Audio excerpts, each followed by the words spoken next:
контакти иваз кардем ва ду варианти роҳандозии муҳаррики асинхронӣ ба сурати яке пас аз дигаре аст ва бояд қайд кунем ки ин барои ду муҳаррик нест, ин ду ва зиёда муҳаррикҳо аст, се чор чанд муҳаррике ки бошад ҳамин занҷири идоракунӣ ба шакли зерин тароҳӣ мешавад. фарз кардем мо тахминан дар инҷа барои се муҳаррик дидагим. ин қисмати занҷири қудратӣ бошад, агар ин қисмати занҷири фармон яъне старти якум омад, ин нуқта K1M яъне K1M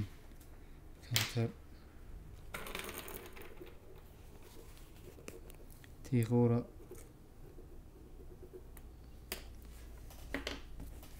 хубтар тасвир кунем.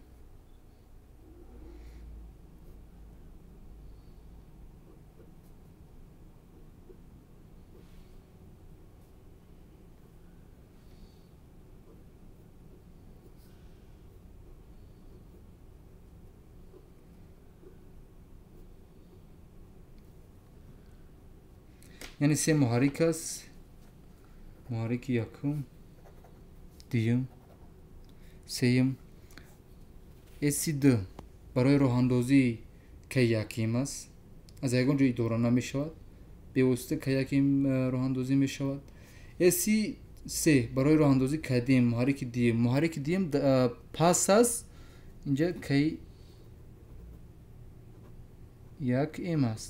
пас аз роҳандозӣ шудани K1M, яъне K1M иҷозати ба K2M медиҳад, то ки K2M роҳандозӣ шавад ва инчунин K2M ки роҳандозӣ шуд баъд иҷозат метавад ба K3. пас муҳаррики сеюм, яъне муҷаддадан аввал муҳаррики якум гирон мешавад, баъд муҳаррики дуюм, баъд муҳаррики сеюм. яъне ҳамин шарт комилан иҷро мешавад. ва беҳтараш як бораи дигар боз ба таври симулятсия дар нармафзори Automation Studio мебинем. ин қисмати якум аст. беҳтараш мо варианти якум аввал комилан мебинем. ин манбаи се фазаи мо аст.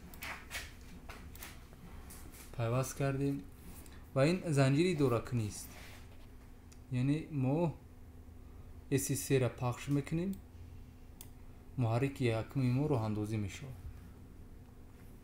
ва пас аз ин яъне K1M фаъол теғаш баста шуд ва мо иҷозат дод то ки K2M роҳандозӣ кунем. дар сурате ки K1M яъне муҳаррики якум ба кор роҳандозӣ шуда набошад, мо K2M мо роҳандозӣ карда наметавонем.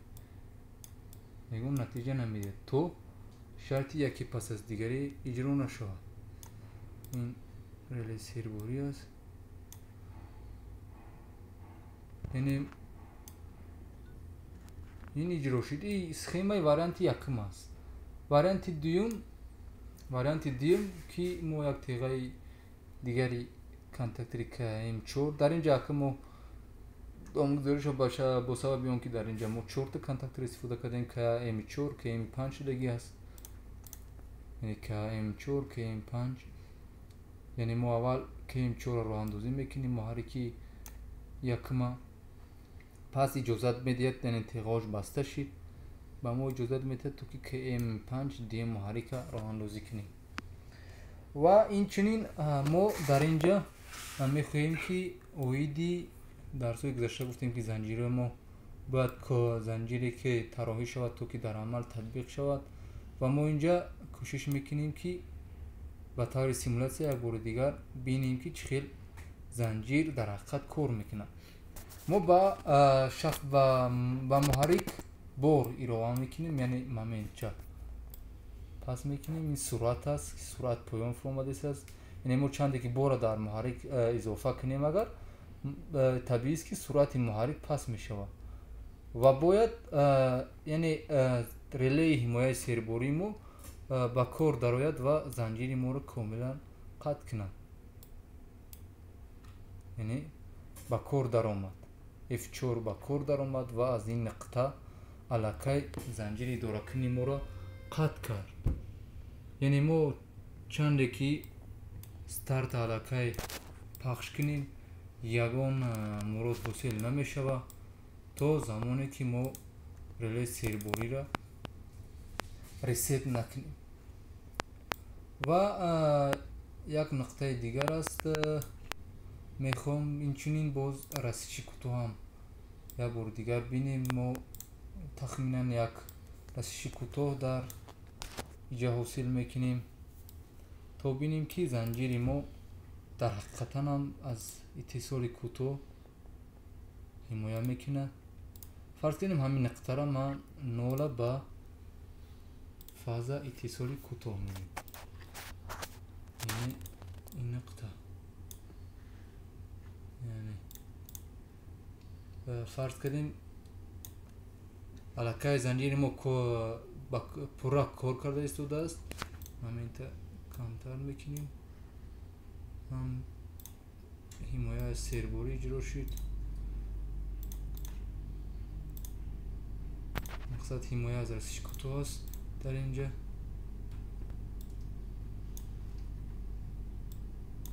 فرض کنیم از همین نقطه فاز ما اومد با یگان سببای مثال غیر صدموی با نول با نیتره برخورد کرد.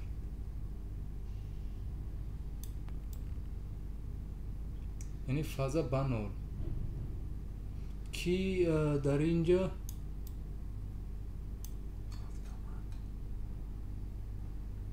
این محرک دیمو فعال نیست.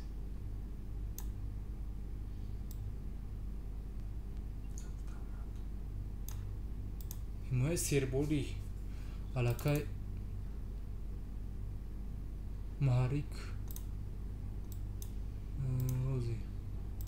ما باید محافظه که ما محافظت کنه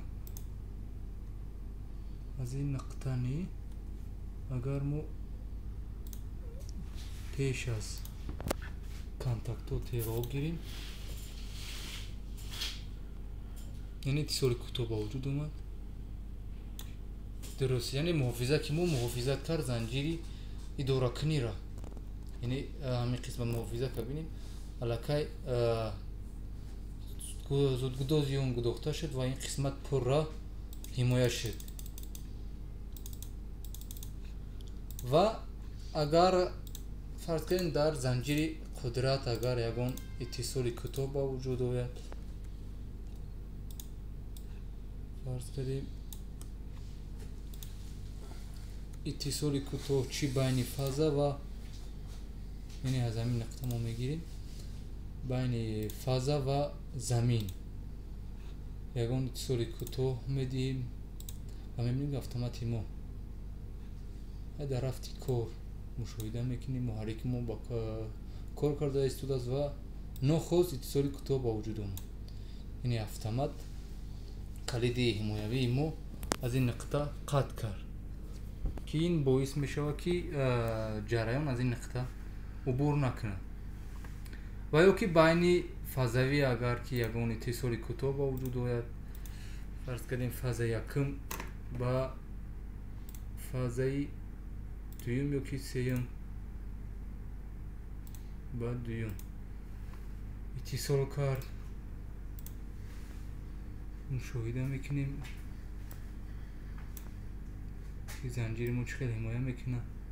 یعنی بازم QS ما حمایه کرد. یعنی در اینجا ما مشاهده کردیم که زنجیرهای طراحی کردگی ما به طور کامل در عمل هم تطبیق میشوند. یعنی اینا سخیمایی میباشند که ما کاملا میتونیم که در عمل استفاده کنیم.